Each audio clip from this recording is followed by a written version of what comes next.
Assalamualaikum warahmatullahi wabarakatuh. Perkenalkan, nama saya Zohana Hanifsa Putri dari Pendidikan Bahasa dan Sastra Indonesia Angkatan 2018A dari Universitas PGRI Wiranegara.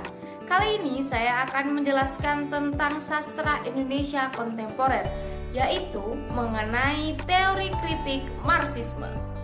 Adapun konsep materi yang sudah saya bagi, yang pertama tentang definisi teori Marxisme, yang kedua mengenai tokoh-tokoh teori kritik Marxisme, dan yang ketiga adalah cara penerapan teori kritik Marxisme pada sebuah karya sastra, dan yang keempat adalah kesimpulan dari teori kritik Marxisme. Yang pertama, membahas tentang definisi dari teori kritik Marxisme. Teori kritik Marxisme merupakan sebuah pemikiran karya sastra mengenai kebudayaan yang mencerminkan pola hubungan ekonomi, karena sebuah karya sastra memiliki kelas-kelas yang ada di dalam masyarakat. Teori kritik Marxisme ini mempunyai sejarah yang terpanjang, karena teori Marxisme ini berawal pada tahun 1840-an. Teori-teori kritik Marxisme memiliki dasar filsafat normatif dengan ide-ide eksplisit tentang masalah epistemologi. Namun, dalam kesusastraan, teori kritik Marxisme tidak menampakkan realisasinya secara signifikan, seperti hubungan kesusastraan dalam masyarakat, perkembangan sejarah, dan kondisi-kondisi materialis yang dilihat atau dianggap sebagai dasar dari sebuah karya sastra itu sendiri. Yang intinya, teori kritik Marxisme ini membahas sebuah kritik karya sastra yang ada hubungannya tentang kebudayaan di dalam masyarakat. Selanjutnya kita akan membahas mengenai tokoh-tokoh yang ada di teori kritik Marxisme. Yang pertama ada George Lucas. Menurut George Lucas, dia menekankan peran konseptualisasi pada sebuah seni dan konsep komitmen politik karya sastra. Artinya, George Lucas menyatakan bahwa konseptualisasi pada sebuah karya sastra menjadi sebuah konkret kehidupan.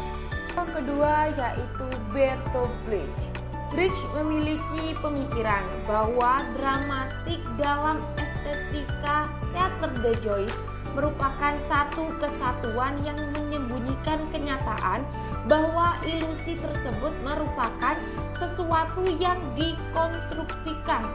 Sedangkan fungsi teater sebagai imajinatif bagi orang-orang yang terjerat dalam asumsi dunia, yang artinya sesuatu yang tetap, terberi, dan tidak dapat diubah. Bagi Brecht, hal semacam itu tidak realistis, karena realitas merupakan sebuah proses yang berubah, diskontinu, dan diproduksi oleh manusia. Tokoh ketiga yaitu Walter Benjamin. Menurut Benjamin, penerjemahan unsur puitis yang ada dalam karya sastra yang seharusnya diterjemahkan.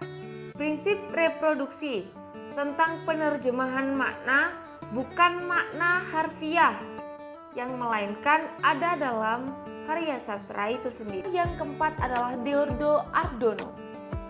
Menurut pemikiran Adorno, terdapat 4 metode.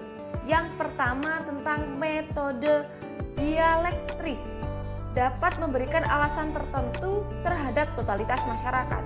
Yang kedua adalah metode dialektis. Metode dialektis ini untuk memusatkan hubungan antara yang umum dan individual. Dan yang ketiga adalah mengatur manusia, masyarakat, dan sejarah dialektika. Yang keempat, Adorno menolak perbedaan antara teori dan praktik. Di sini ada penelitian yang membahas tentang kritik sastra Marxisme, Friedrich Johnston, teori dan pengaplikasiannya. Berdasarkan hasil penelitian uraian singkat di atas,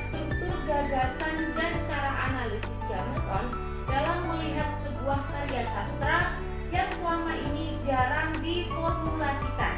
Dengan runtun akan mencoba distrukturkan kembali sebuah karya sastra sebagai bagian dari superstruktur. Tidak bisa dilepaskan dari struktur dasar yang membentuknya. Yang kelima, melakukan pembacaan dialektika terhadap temuan-temuan. Yang keenam, merupuskan kemungkinan untuk resistensi atau justru ketertundukan mulai dari aspek bentuk, isi, dan pada tatarannya. Dapat saya simpulkan bahwa teori kritik Marxisme merupakan sebuah kritik sastra atau pemikiran dari kritik sastra yang membahas mengenai kebudayaan masyarakat.